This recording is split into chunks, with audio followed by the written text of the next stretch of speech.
Halo, Assalamualaikum warahmatullahi wabarakatuh teman-teman. Saya Ananda Safira akan mempresentasikan mengenai psikologi ARBK dari segi sosial, emosi, dan seksualitas. Saya dari kelas psikologi 5D NIM 180701631. Selamat memperhatikan teman-teman.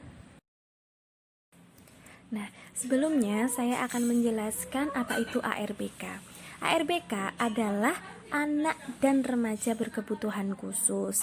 Untuk slide selanjutnya, anak berkebutuhan khusus ini akan saya singkat ya menjadi ARBK agar tidak terlalu panjang. Oke, yang pertama, perkembangan sosial ARBK menurut psikologi. Apa aja itu? Ya, yang pertama yaitu pada umumnya anak tunanetra menunjukkan ketidakmampuannya dalam menyesuaikan diri.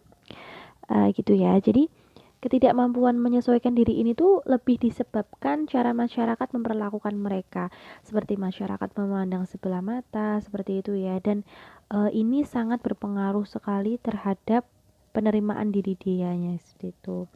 Lalu yang kedua, untuk anak tunarungu, dia lebih sering menunjukkan egosentris, kaku, keras kepala, impulsif, sering merasa tumbuh dalam pengasingan. Nah, sehingga cenderung bercampur secara sosial dengan sesama tunarungu. Berkembangnya masalah ini tergantung pada penerimaan lingkungan pada ketidakmampuannya, pengalaman yang diterima, dan pendidikan formal tentang kehidupan. Selanjutnya pada tunagrahita, maaf. Nah, tunagrahita ini itu ya keterbelakangan mental.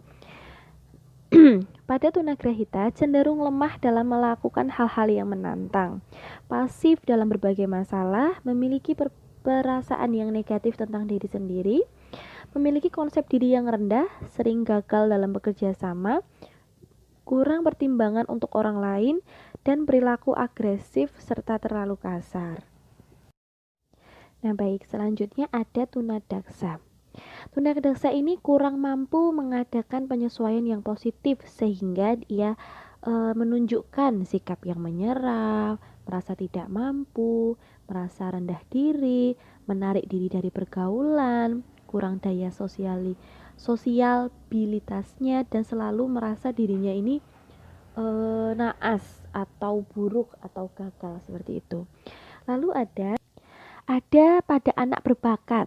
Nah, anak berbakat ini atau anak gifted ya, dia cenderung tampak bahagia, disukai teman sebaya, menjadi pemimpin sosial. Nah, tapi ada juga yang mengalami tidak kestabilan mental, tidak dapat menyesuaikan diri dalam kehidupan sosial dan emosional. Kenapa tidak bisa menyesuaikan diri? Karena dia memiliki kemampuan yang lebih dari rata-rata temannya. Jadi itu dia tidak bisa menyesuaikan diri dengan teman-temannya itu. Yang misalnya nih kemampuan anak-anak normalnya A, dia sudah bisa menguasai sampai C seperti itu ya. Lalu yang terakhir ada anak autis. Anak autis ini mengalami gangguan interaksi sosial, menolak atau menghindar untuk bertatap muka, tidak senang atau menolak dipeluk. Tidak berbagi kesenangan dengan orang lain saat bermain, dan bila didekati dia akan menjauh. Oke. Yang kedua, ada perkembangan emosi ARBK menurut psikologi.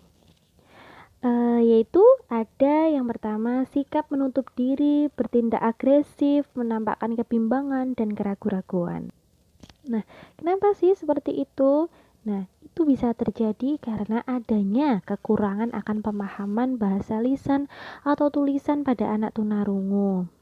Nah, ini biasanya menyebabkan penafsiran sesuatu secara negatif atau salah, dan ini sering menjadi tekanan bagi emosinya. Lalu yang kedua ada sulit mengekspresikan diri dan emosi. Nah, kenapa demikian? Karena biasanya untuk anak berkebutuhan khusus itu mereka memiliki keterbatasan secara emosional melalui ekspresi atau reaksi wajah atau gerak tubuh ya. untuk menyampaikan perasaan yang dirasakan pada orang lain. Nah, gitu. Pernyataan-pernyataan emosinya ini cenderung dilakukan dengan kata-kata atau bersifat verbal. Makanya kalau kita tuh kadang bertemu dengan anak-anak berkebutuhan khusus, mereka tuh cenderung kalau bicara tuh suka teriak-teriak seperti itu ya, karena ya memang mereka itu spesial, berbeda dengan anak-anak lainnya seperti itu.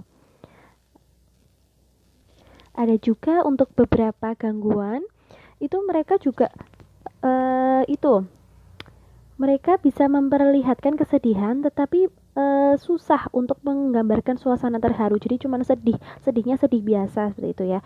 Lalu ada juga mereka itu bisa mengekspresikan kegembiraan, tapi sulit mengungkapkan kekaguman seperti itu.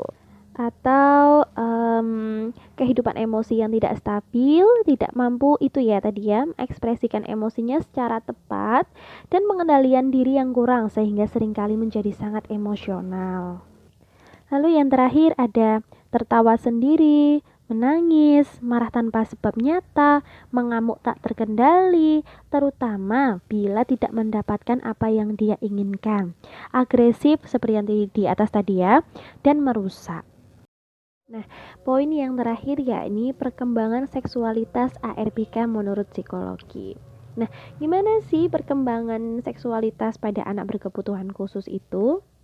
Oke. Ternyata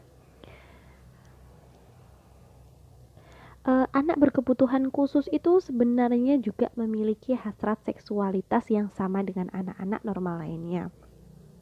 Dengan artian anak berkebutuhan khusus ini memiliki rasa ya sama si anak normal lainnya ya. Mereka juga mengalami menstruasi, mereka juga puber. Jadi sama saja gitu. Ada yang mengatakan, bukan mengatakan ya, jadi tetangga saya sendiri, dia tuh ada dia autis ya, berkebutuhan khusus lah. Nah, dia tuh sedang puber, tapi dia juga sama seperti anak-anak normal lainnya. Dia melihat cewek yang cantik, dia juga melihat, dia juga bersiul-siul seperti itu.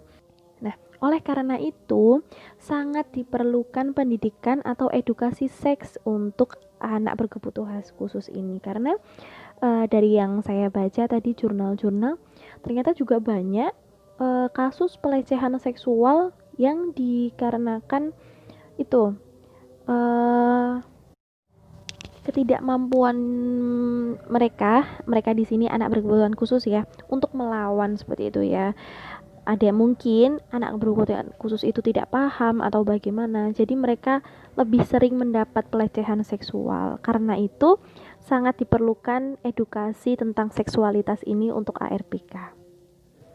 Oke, baik teman-teman, jadi itu presentasi dari saya. Kurang lebihnya saya mohon maaf. Untuk perhatiannya saya ucapkan terima kasih. Wassalamualaikum warahmatullahi wabarakatuh.